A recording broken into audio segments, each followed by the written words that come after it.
Mr. President, earlier this year, I observed that President Obama's national security policy has been noteworthy for its consistent objectives. He's been very consistent. Drawing down our conventional and nuclear forces,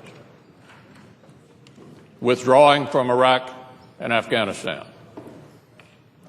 ending the tools developed by the previous administration to wage the war on terror, and placing a greater reliance upon international organizations and diplomacy. The bookends to the President's policies were the executive orders signed his very first week in office, which included the declaration that Guantanamo would be closed within a year without any plan for what to do with its detainees, and the executive orders that ended the Central Intelligence Agency's detention and interrogation programs.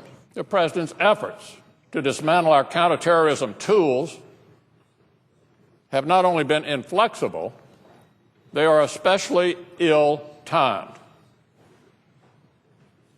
And so today the Senate will vote on whether or not we should take one more tool away from those who defend this country every day. We're talking about call data records.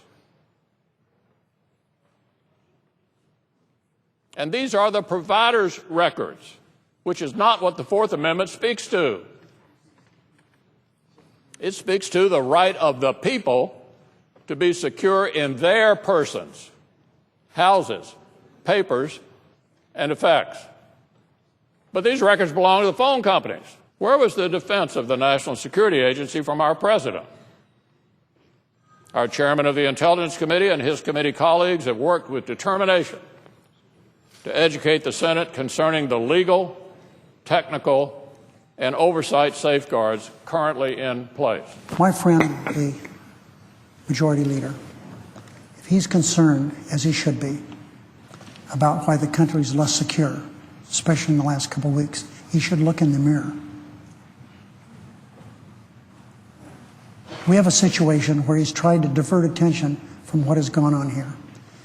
It was as if there had been a big neon sign flash saying, you can't do highway reauthorization, you can't do FISA reauthorization, and you can't do trade in 4 or 5 days. To do this right, we should have spent some time on FISA. And because of the mad rush to do trade, that didn't happen. So today, to try to divert attention from what I believe has been a miscalculation of the Majority Leader that's making this country less safe, every day that goes by with the FISA bill not being reauthorized is a bad day for our country.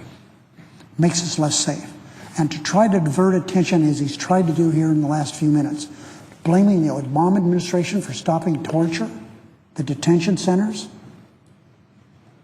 pulling troops out of Iraq,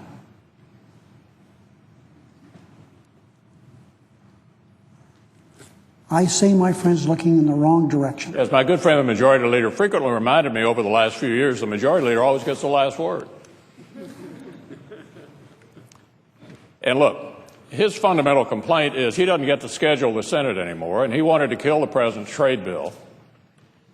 And so he didn't like the fact that we moved to the trade bill early enough before the opposition to it might become more severe. So I'd say to my good friend, the Majority Leader, you don't get to set the schedule anymore.